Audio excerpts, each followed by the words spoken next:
Hello student, welcome once again. प्यारे बच्चों, इस वीडियो में हम लोग एक्सरसाइज 12 का ये 12th नंबर वाला क्वेश्चन सॉल्व करेंगे। सिंपल सा क्वेश्चन है, जैसे आपने 1 से लेकर के 8 9 तक सॉल्व किया है ना, जो आपने पाइथागोरस थ्योरम लगा करके, वैसे ही यहाँ भी सॉल्व होगा। आइए मैं आपको समझा देता हूँ। यहाँ पर बोल रहा है दो सर्कल्स हैं जिसमें एक की रेडियस 10 सेंटीमीटर है और दूसरे की 8 सेंटीमीटर है। तो बड़े वाले का 10 सेंटीमीटर होगा रेडियस, देखो यहाँ से यहाँ तक, ए से लेकर के ओ तक। और इसी तरीके से जो छोटा वाला हमारा सर्कल है उसका 8 सेंटीमीटर होगा, ए से लेकर के ओ डैश तक। ठीक है, दो रेडियस हो गए। इंटरसेक्ट ईच अदर, दोनों एक दूसरे को क्या कर रहे हैं, ये वाला सर्कल और ये वाला सर्कल आपस में एक दूसरे को इंटरसेक्ट कर रहे हैं, दोनों एक दूसरे के ऊपर चढ़े हुए हैं, देखो यहाँ पर। And the length of the common chord is 12 centimetre. अब इन दोनों में एक कॉमन कॉर्ड मिल रहा है, देखो यहाँ से लेकर के यहाँ तक, ये जो सीधी हमारी लाइन आई है ए बी, ये कॉर्ड है। ये इधर वाले के लिए, हमारा सर्कल के लिए भी एक कॉर्ड है, और ये जो बड़ा वाला सर्कल है इसका भी एक कॉर्ड है, तो इसी को कॉमन कॉर्ड कहा जाता है। इसका जो लेंथ है वो 12 सेंटीमीटर है। तो फाइंड कीजिए डिस्टेंस बिटवीन देयर सेंटर्स। तो इस वाले सेंटर से लेकर के इस सेंटर तक जो डिस्टेंस है ना, यानी इतनी लंबी जो लाइन है ना, ये अपने को पता करना है। तो देखो कैसे पता करेंगे। आपको साफ साफ दिख रहा होगा कि यहाँ पर एक राइट एंगल का ट्रायंगल बना हुआ है, इसमें अपने को ये वाला लेंथ दिया हुआ है और ये कंप्लीट यहाँ से यहाँ तक दिया हुआ है। तो हम लोग क्या करेंगे, ए से लेकर के डी तक की दूरी निकाल लेंगे।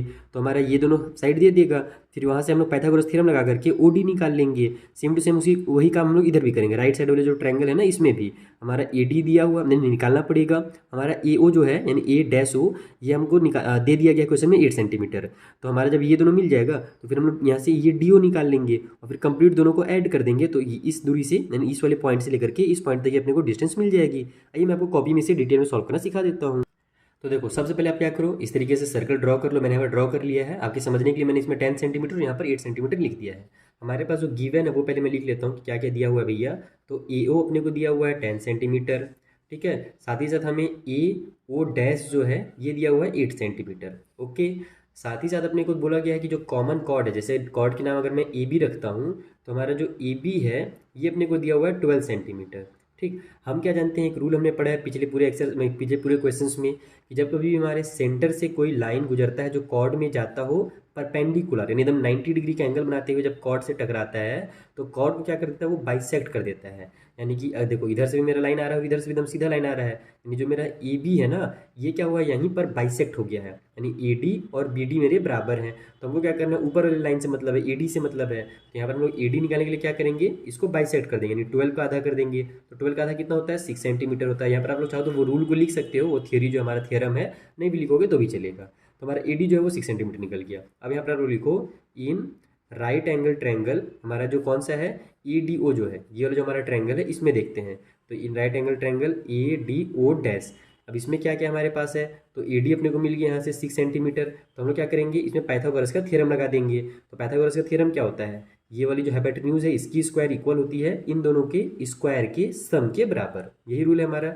यानी कि इसको मैं अगर लिखूँ तो ऐसे होता है, ये ए डैश ओ का जो स्क्वायर होगा, सॉरी ए ओ डैश का स्क्वायर जो होगा, वो इक्वल हो जाएगा हमारे ए डी का स्क्वायर और प्लस में हमारा डी ओ डैश के स्क्वायर के बराबर। यही हमारा पाइथागोरस का थ्योरम है। हाइपोटेन्यूज का स्क्वायर इक्वल टू एक सेकेंड, हाइट का स्क्वायर प्लस में हमारा बेस का स्क्वायर। ठीक है, तो ये हमारी रूल है। तो हमारा यहाँ पर ये दिया हुआ है 8 सेंटीमीटर, तो इसके बाद हम लोग 8 का स्क्वायर लिख लेंगे। इक्वल की उस साइड में ए डी हमको दिया हुआ है 6, तो 6 का स्क्वायर लिख लेंगे। प्लस में इसका वैल्यू हमें पता नहीं, यही तो अपने को निकालना है, तो इसको आप लोग डी ओ डैश यहाँ पर लिख लो और इसका स्क्वायर कर दो। अब क्या करो, आप इनको ट्रांसफर कर लो पहले। तो इधर 8 का स्क्वायर मेरा कितना होता है, 8 8 जा 64 होता है। ठीक है, ये इधर आकर के माइनस में हो जाएगा, 6 6 हमारा 36। इक्वल टू साइड में हमारे पास क्या बचेगा, ये केवल डी ओ डैश बच जाएगा और इसका स्क्वायर है, तो आप चाहो तो स्क्वायर को ट्रांसफर कर सकते हो, नहीं तो अगले स्टेप में करोगे तो भी चलेगा आपका। तो यहाँ पर हम इसको माइनस करके सॉल्व कर लेते हैं।